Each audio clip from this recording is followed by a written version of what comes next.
Big TV భక్తి సమాచారం WhatsApp ఛానల్లో జాయిన్ అవ్వండి. అన్ని విశేషాలు ఎప్పటికప్పుడు తెలుసుకోండి. నమస్కారం గురుగారు.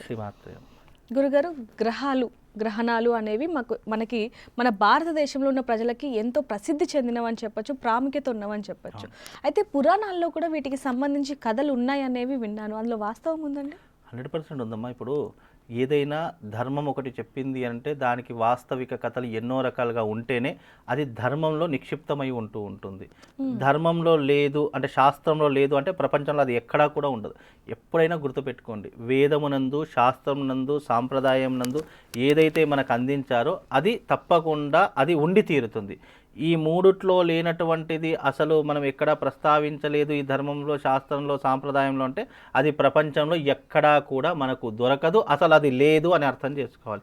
కాబట్టి గ్రహణము అన్నదానికి అర్థం ఏమిటి అని అంటే గనక, ఒక మంచివాడితో చెడ్డవాడు స్నేహం చేస్తే ఎలాగైతే ఒక చెడ్డవాడిగా మారిపోతాడో, గ్రహణ సమయము కూడా ఎలా ఉంటుంది అని అంటే కనుక ఇది పూర్తిగా సంపూర్ణమైనటువంటి కేతుగ్రస్త చంద్రగ్రహణము. అంటే కేతు అనేటటువంటి ఒక గ్రహము చంద్రుడిని అంతటినీ కూడా ముందుకు వచ్చేసి ఒక నీడలాగా మార్చేస్తూ ఉంటుంది. అదే చంద్రుడి యొక్క ప్రకాశవంతమైనటువంటి ఆ యొక్క కాస్మిక్ ఎనర్జీ భూమి మీద పడకుండా ఆపేసేటటువంటి క్రియలు ఎన్నో రకాలుగా మనకు శాస్త్రంలో, పురాణాల్లో చెప్పడం జరిగింది. అంటే కేతుగ్రస్త చంద్రగ్రహణము అంటే కేతువు చంద్రుడికి పూర్తిగా అడ్డుగా వస్తూ ఉంటాడు. కేతువు అంటే చిన్నతనంలో కథల రూపంలో ఏం చెప్పేవారు అంటే, కేతు అనేటటువంటి గ్రహం చంద్రుడిని పూర్తిగా మింగివేస్తుంది కాబట్టి చంద్రుడు మనకు కనిపించకుండా ఉంటాడు. కాబట్టి ఆ చంద్రుడి యొక్క కాస్మిక్ ఎనర్జీ ఏదైతే ఉంటుందో అది భూమి మీద పడకుండా ఉంటుంది.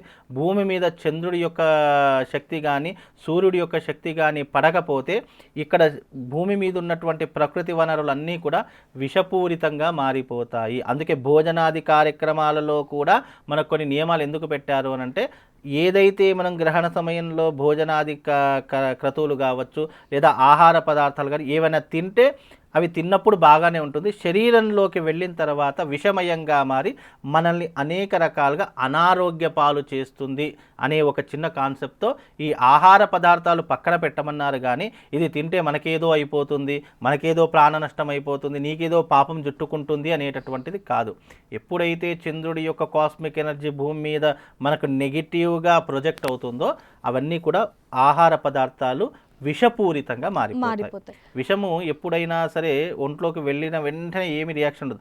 అది మన కొద్ది కొద్దిగా అది శరీరాన్ని క్షీణింపజేస్తూ ఉంటుంది. అందుకే ఇలాంటివి చాలా జాగ్రత్తగా ఉండాలి. గ్రహణ సమయంలో ఆహార పదార్థాలు, నీటి పదార్థాలు, పాల పదార్థాలు, పెరుగు పదార్థాలు ఇవన్నీ కూడా ఇంట్లో ఉన్నటువంటి వస్తువులు, ఆహార పదార్థాలు ఏవైనా కావచ్చు, అది విషపూరితంగా మారిపోతాయి. అందుకే తీసుకోకూడదు అని శాస్త్రం చెప్పిందమ్మా. గురుగారు, గ్రహణం అనేది ఈ నెల 7వ తారీఖు ఏర్పడింది సరే, కానీ మరి రెడ్ మూన్ డే అంటూ చాలా మంది అంటూ ఉన్నారు. అసలు రెడ్ మూన్ డే అంటే ఏంటండి? ఎందుకని ఎర్రగా మారే అవకాశం కనిపిస్తుంది? అంటే ఇక్కడ ఎప్పుడైతే సూర్యుడి యొక్క తేజస్సు ఈ యొక్క చంద్రుడి మీద పడేటటువంటి అవకాశాలు ఉంటాయో, ఇప్పుడు సూర్యుడు అంటేనే తెలుసు మనం ఎర్రటి రంగులో ఉంటూ ఉంటాడు. ఆ సూర్యుడి యొక్క తేజస్సు చంద్రుడి మీద పడినటువంటి కారణం చేత ఆ యొక్క చంద్రుడి యొక్క ఆకారం చాలా ఎర్రగా మారుతుంది. చంద్రుడి కిరణాలు ఎలా ఉంటాయి? ఎర్రగా ఉంటూ ఉంటాయి. అంటే మామూలుగా ఆరెంజ్ కలర్లో ఉంటూ ఉంటాయి.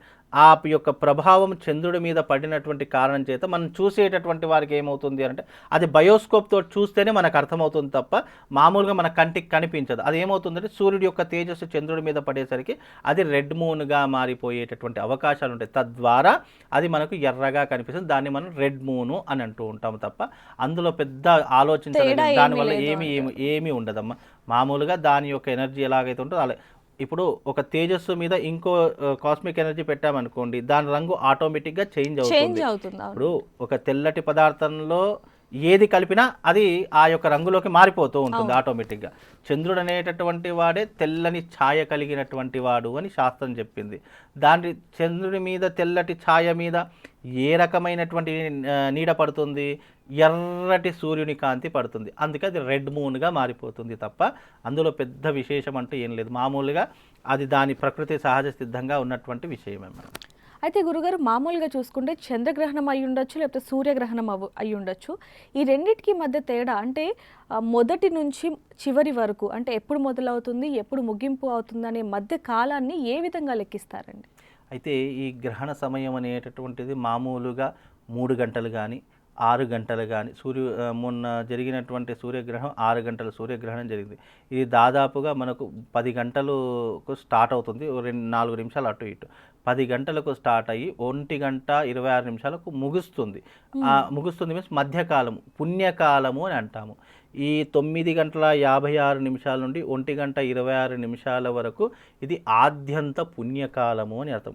అంటే మనం ఏదైనా జప తప హోమాలు చేయడానికి ఇది చాలా అనువైనటువంటి సమయము. ఈ సమయంలో మనం చేసేటటువంటి క్రతువులకు చాలా విశేషమైనటువంటి పుణ్య ఫలితాలు మనకు ఉంటాయి. ఈ టైమింగ్ అనేటటువంటిది ఇప్పుడు భూమి మరియు చంద్రుడు మరియు సూర్యుడు ఈ మూడిటి యొక్క ఆధారంగా మనకు గ్రహణ కాలం లెక్కిస్తారు.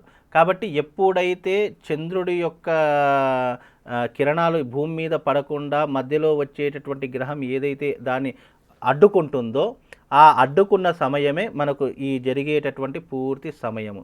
కాబట్టి ఈ అడ్డుకునేటటువంటి సమయం ఏదైతే ఉంటుందో దాన్ని మనము గ్రహణ కాలము అని అంటుంటాం. ఎప్పుడైతే చంద్రుడి మధ్యన సూర్యుడి తర్వాత భూమి ఈ 3 రకాలైనటువంటి ఒకే కక్షలో వస్తాయో చంద్రుడి యొక్క నీడ భూమి మీద పడకుండా ఆగిపోతుంది.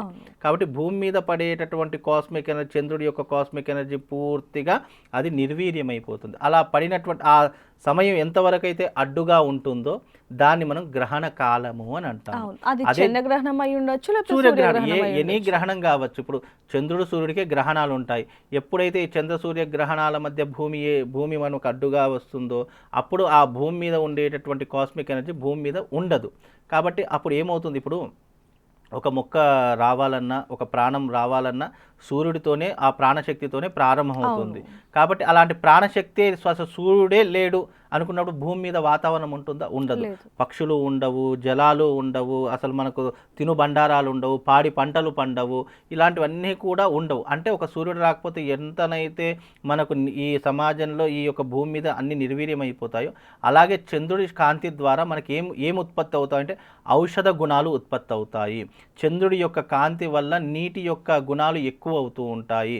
చంద్రుడి యొక్క తేజస్సు వలన ఎన్నో రకాలైనటువంటి మొక్క, ఇప్పుడు ప్రతి మొక్క ఔషధము అంటాము. ఆ ఔషధమైనటువంటి గుణాలు ఎక్కడి నుంచి వస్తాయంటే చంద్రుడి యొక్క ప్రాణవాయు ద్వారా వస్తాయి. అందుకే దానికి అంత ప్రాధాన్యత.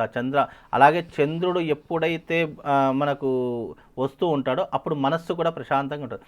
మామూలు అమావాస్య రోజు చూడండి, చంద్రుడు పౌర్ణమి రోజు చూడండి, పౌర్ణమి రోజు ప్రతి ఒక్క మనిషి యొక్క మనస్సు ప్రశాంతంగా ఉంటుంది. అదే అమావాస్య వచ్చింది అని అంటే మనిషి యొక్క మనసు ఉద్రిక్తమవుతూ ఉంటుంది. దీనికి అంటే మనిషిలోనే ఇన్ని రకాలైనటువంటి చలనాలు, ఇన్ని రకాలైనటువంటి హావభావాలు, ఇన్ని రకాలైనటువంటి వ్యతిరేకతలు మనిషిలోనే ఉన్నాయంటే ప్రకృతిలో ఎందుకు ఉండవు? అందుకే ప్రకృతిలో కూడా అనేక రకాలైనటువంటి కారణాలు ఆ సూర్యచంద్రుల గమనం వల్ల ఏర్పడుతుంటాయి. అందుకే గ్రహణ సమయం అనేటటువంటిది చాలా విశేషమైనటువంటిది. దీని యొక్క గ్రహణ సమయము రాక్షసులకు అంటే నెగిటివ్ శక్తులకు చాలా విపరీతమైనటువంటి శక్తి ఉంటుంది. మామూలుగా పౌర్ణమి అంటే దైవికపరమైన శక్తి ఉంటుంది. ఎప్పుడైతే గ్రహణ సమయం ఏర్పడుతుందో దైవిక శక్తి నశించిపోయి ఈ యొక్క రాక్షస శక్తి అనేటట్టు ఉత్పన్నమవుతుంది, అంటే ఉద్రిక్తమవుతుంది, ఎక్కువగా అవుతుంది. మామూలు రోజుల్లో 10% ఉంటే ఈ గ్రహణ సమయంలో 1000% అవుతుంది. ఇది 1000% అయింది అంటే దేవతల యొక్క క్షీణిస్తుంది అని కాదు. ఆ సమయంలో దేవతలందరూ ఇప్పుడు ప్రతి ఒక్క మనిషికి ఒక టైం వస్తుంది అని అంటారు. అలాగే దేవతలకు రాక్షసులు కూడా ఒక టైం అనేటటువంటిది ఉంటుంది. రాక్షసులు కూడా ఒక టైం వస్తుంది. అదే గ్రహణం అనేటటువంటి ఒక వికృతమైనటువంటి సమయం. ఆ సమయంలో నెగిటివ్ ఇంపాక్ట్ ఎక్కువగా ఉంటుంది. చేతబడులు, బాణమతులు, లేదంటే బ్లాక్ మ్యాజిక్లు ఇలాంటివి చేసేవాళ్ళు ఆ సమయాన్ని ఎక్కువగా ఎంచుకుంటూ ఉంటారు. ఒక మనిషికి తగ్గించాలన్నా పెంచాలన్నా ఆ సమయం చాలా కీలకమైనటువంటిది అని అర్థం. ధన్యవాదాలు గురుగారు. For more videos like this, subscribe Big TV channel.